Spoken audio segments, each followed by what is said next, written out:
She can dance. She can sing.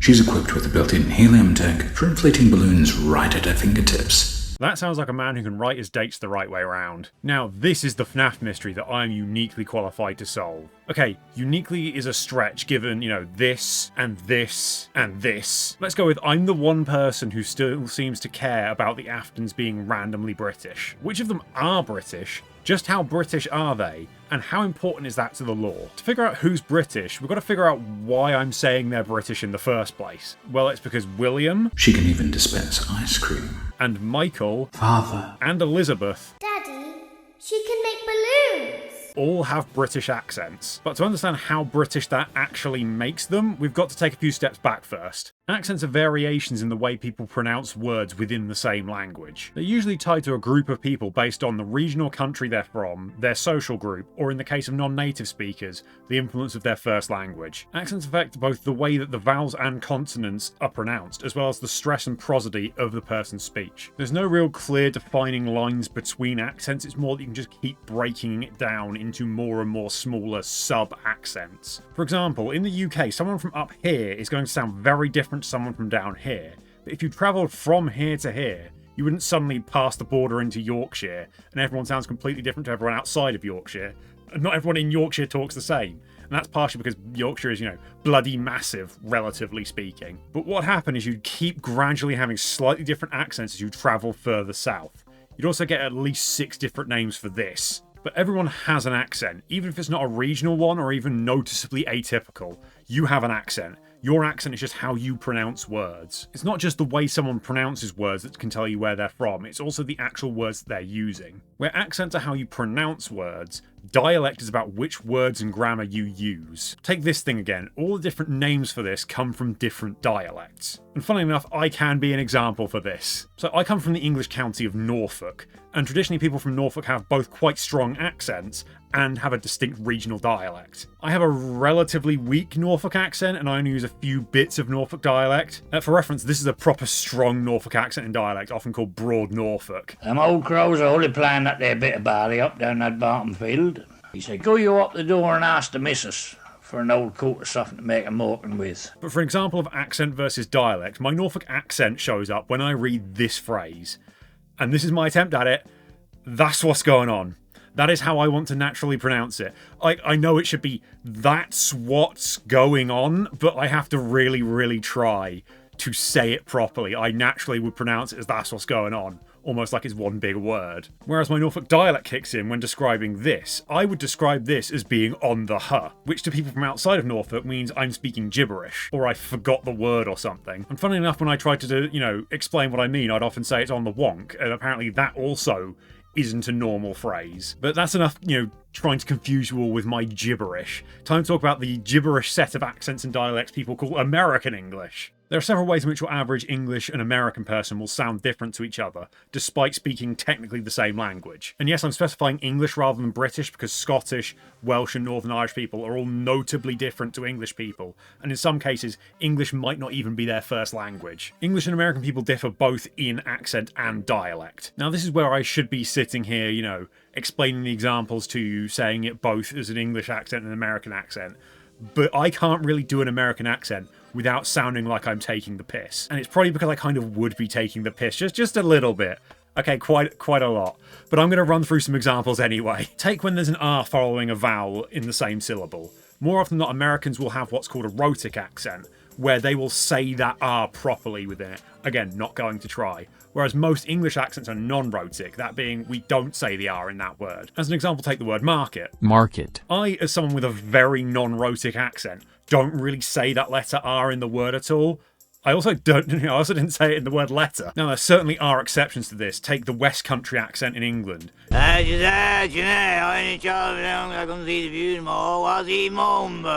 that certainly is rhotic. Or people from Boston in the US. Forget them suckers. Matt Damon and Tom Brady don't have the heart of a champion. Definitely aren't saying the R. Or take the letter T when it's placed between vowel sounds. A lot of English people pronounce it like it's a T, whereas lots of Americans would pronounce it as some sort of weird hybrid T/D sound. Then there's English people, often including myself, that will use what's called a glottal stop, where I don't actually say the T, I just sort of imply it's there by cutting the vowel sound before it's short. Now, a good example here is, the example. In proper English, this is a bottle of water. Yes, I call it a bottle of water. I know. But Americans call it a bottle of water. So you're just objectively worse here. There are also differences in vowel sounds as well. Like some Americans would pronounce the words cot and court the same. Though, again, that's much less universal in the US. And not at all a thing in the UK, really. There's often also slight differences in the O sound in words like go and slow between the two countries. It's also not just the actual sounds that are different, but the general intonation and tone of the speech.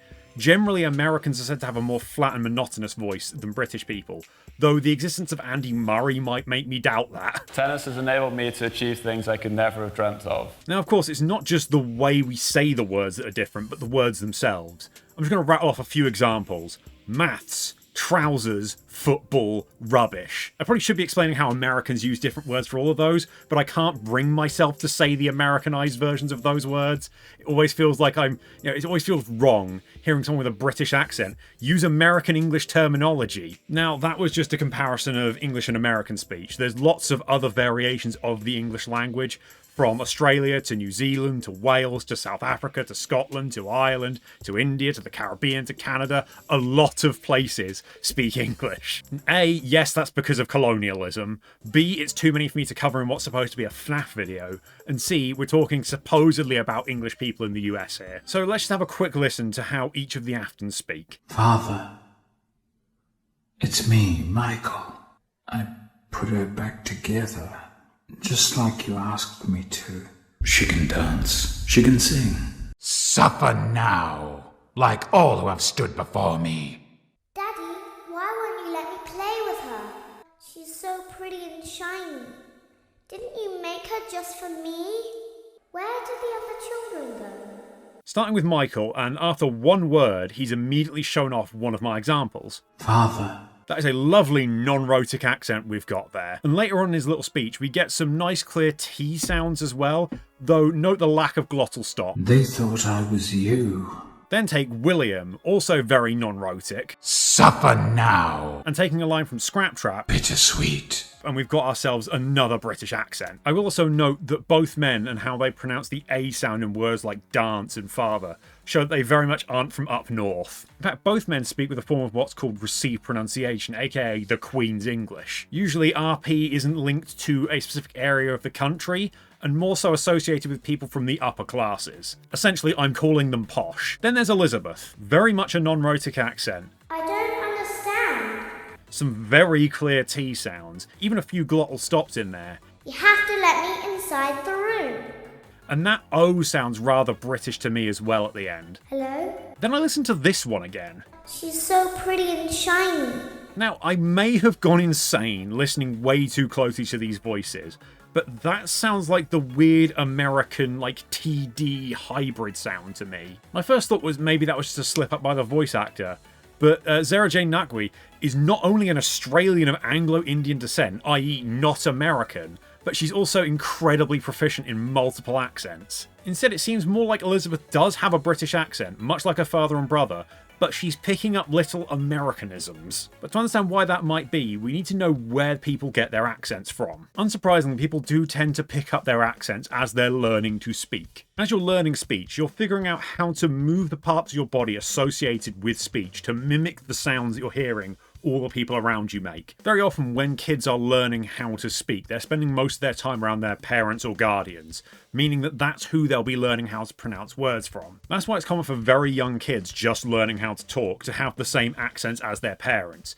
even when they live somewhere where the majority of the people sound very different. However, as they age, kids are exposed more to socialization through school, especially, exposing them to more and more accents and dialects, especially of the area that they live in. That's why it's also common for those same kids who have their parents' accents to slowly lose those accents as they age through school. For a rough sense of what ages this refers to, there was a study conducted in Milton Keynes, published in 2000, that showed that by the age of 8, kids had adopted accents more similar to each other, and by the age of 12, they'd lost any sort of sign of their parents' accents. I will note here that literally everything I'm saying here is about general trends, how people's accents and dialects shift over time, will vary person to person based on their individual experiences. And those shifts aren't just happening when you're a kid. The way people speak changes over the course of their whole life as they move to new places, but also when they're in new situations. For example, people who work in customer service might have a customer service voice, which will sound very different to how they normally talk. Essentially, what I'm saying is that we can generalize how being a British person in the US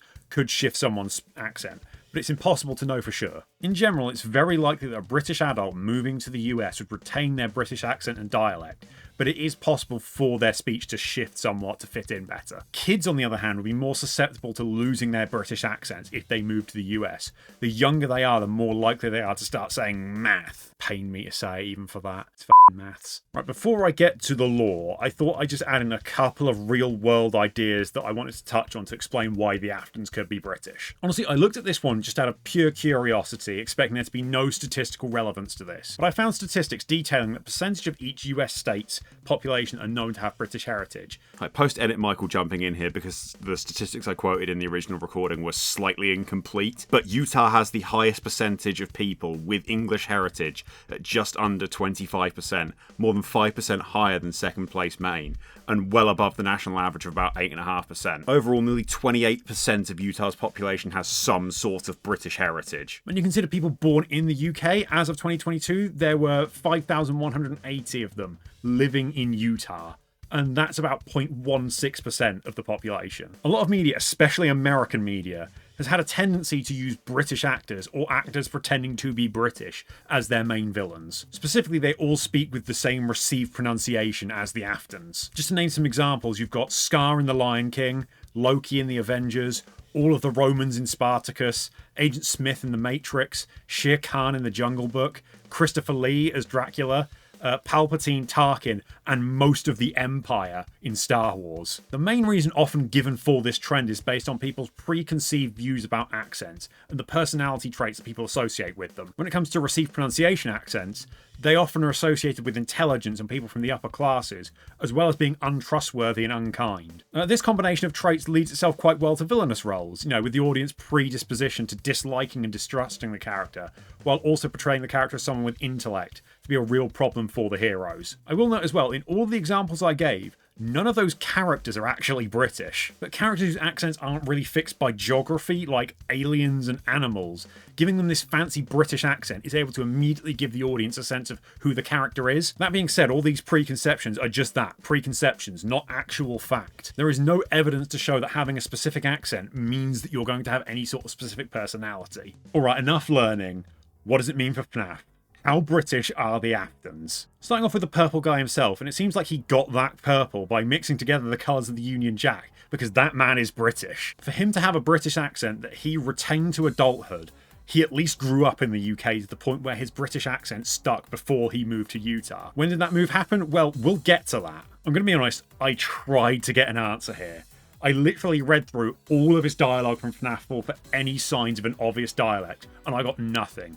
And then I finally bought this just to check if the altered text in it had any obvious dialect. And of course it didn't, it's 4 bloody lines. And as we'll get to, an answer here could actually be really helpful because it could actually, help solve bits of the lore. So if you spot anything that I've missed, please let me know in the comments. Now this is an interesting one, because while yes, she does have a British accent, she's potentially young enough that she's getting it from her parents rather than because she's lived in the UK. So Elizabeth is very much TBD. We know nothing about her, we've never heard her speak, hell, we barely even know that she exists. I'm still going to claim she's British though. I've said Elizabeth's accent comes from her parents, and let's just say, William doesn't seem like he's the most active father in his kids' lives.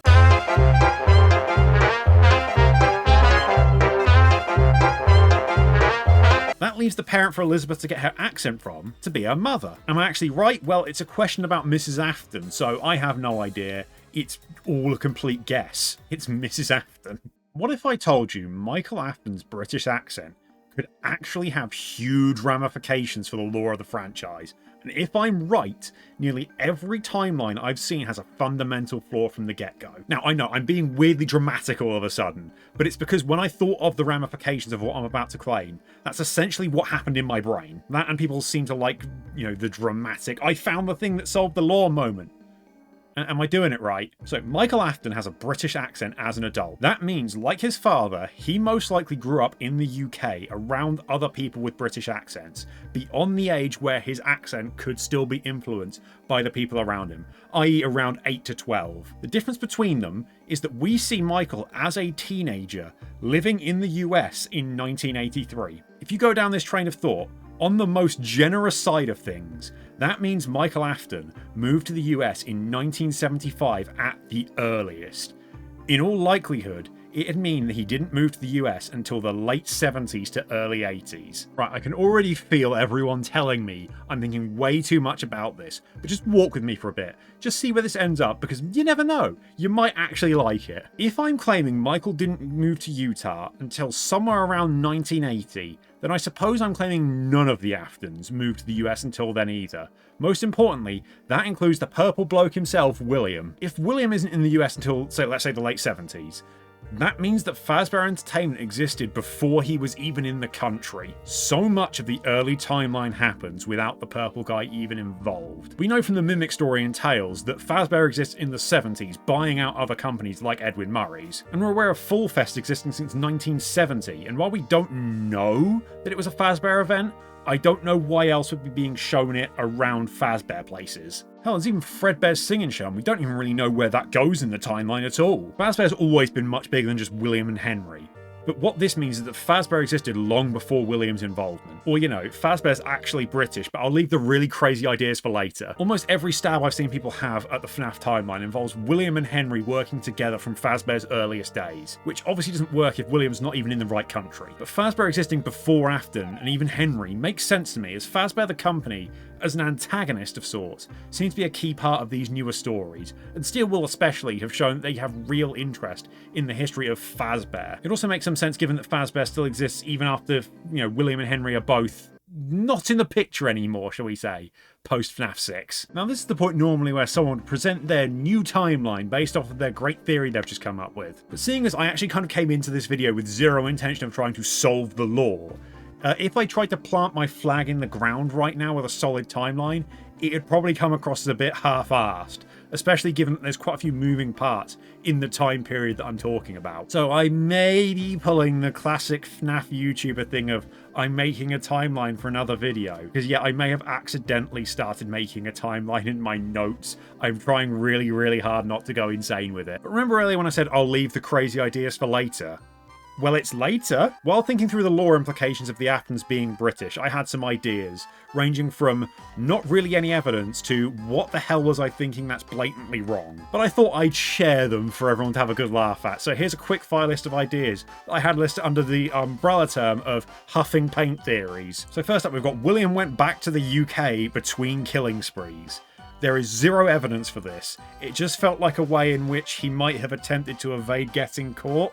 Pretty sure though someone suspected of child murder wouldn't get through customs. At least I'd hope not. The next one, sister location is in the UK. Basically, I was trying to find ways for Michael to move back to the UK to help explain how he could have moved to the US at an earlier age, slightly lost his accent, then gained it back by moving back to the UK later. Again, there is zero evidence, and it would make no sense for Circus Babies Entertainment and Rentals to be in a completely different country to the rest of Fazbear. The next one, Mrs. Afton never left the UK. This basically was based off the idea of what if William's move to Utah was triggered by his divorce, and that's why we never see Mrs. Afton, which sort of then snowballed into the next idea of William kidnapped his own kids and took them to the US to hide them. I mean, he does have a track record of kidnapping children. Obviously, though, the kids, mostly Michael, would have to be unaware of this completely for FNAF 4 to work, and honestly most of FNAF to work. It feels like that's something that would have come up. Essentially, this was another attempt at trying to explain why Mrs. Afton isn't there, which led me to the idea that the Afton kids are actually half-siblings. This was attempt number 3 at explaining why there's no Mrs. Afton in these games. It's because there is no Mrs. Afton. Basically, I'm saying there is no singular woman that is the mother of all 3 of William's kids. It could potentially give a reason why Elizabeth's not in FNAF 4 as well, as she's just at her mother's, but that mother isn't the same as the other kid's mother. And I'd have more confidence in this idea had it not been for this one little scene in Security Breach. But also, I'm starting to get off topic. So people have thought that perhaps one of the Afton kids isn't actually William's kid based off of the baby isn't mine in The Immortal and the Restless. What if Michael's British accent is evidence that he's the adopted one? It would explain how Michael's able to have that British accent and move to the US later than William has. Basically, I'm saying William's been in the US a lot longer than Michael has, so that William can be there to do Fazbear stuff, but Michael moves later so he can still have the British accent. The thing is, Michael would have to know he's adopted for that to work, and Michael looking like William is kind of a big plot point for the series, so it would be weird for the kid who looks like his dad to not actually be genetically related to him. Now, the final one was the idea of me trying to put together them all having British accents with them needing to be in the US for longer than would make sense. What if all the accents are fake? Look, William's probably isn't. Let's say his is a real British accent, but he moved a lot earlier, and all his kids were born in the US. What if William, being a snobby, controlling British father, decided that all of his kids had to sound proper, or at least Michael would have to, because he's the one that we know retains that accent, and he forces his kids to speak with English accents? I mean, William is a weird, crazy, child-murdering bastard after all. For the record, I don't think any of those ideas are right. I just think that it'd be funny for me to share some of my insanity with you. Hey, if I have to sit with my crazy ideas, I think you should have to every now and again as well. Or who knows, maybe they aren't quite as crazy as I'm suggesting, and I will turn out to be a genius by accident. Alright, enough crazy ideas. What do I think the actual answer is here? Right, first of all, William is English. For him to have that accent as an adult, logically he had to grow up in England. Otherwise, him having that accent makes no sense. Of course, Scott could have retconned it. There's no other references to his nationality other than his speech. And the other depiction of him that we've heard speak is very American. It's also odd that supposedly the accent wasn't originally dictated by Scott.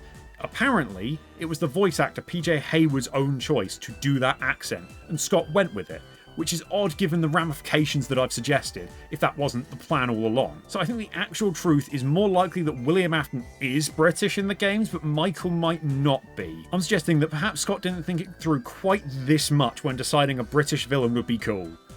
William growing up in the UK wasn't a problem for the timeline at that point, because it didn't go any further back than the late 70s. Basically, I'm suggesting that Michael and Elizabeth have British accents because their dad does, not because of any part of their history or lore. And that's the whole reason. I highly doubt Scott looked up, how old are you when you develop your accent? I'd like to think he's got more important things to do than that. I apparently don't, though. But now that it is in the lore, and I have very conclusively proven just how British everyone is, I think it's at least something to consider when putting together your early FNAF timelines. Speaking of timelines, I guess I've given myself some work to do. So subscribe if you want to see whatever crazy, probably wrong ideas I come up with for the FNAF timeline, and I will see you when you're older.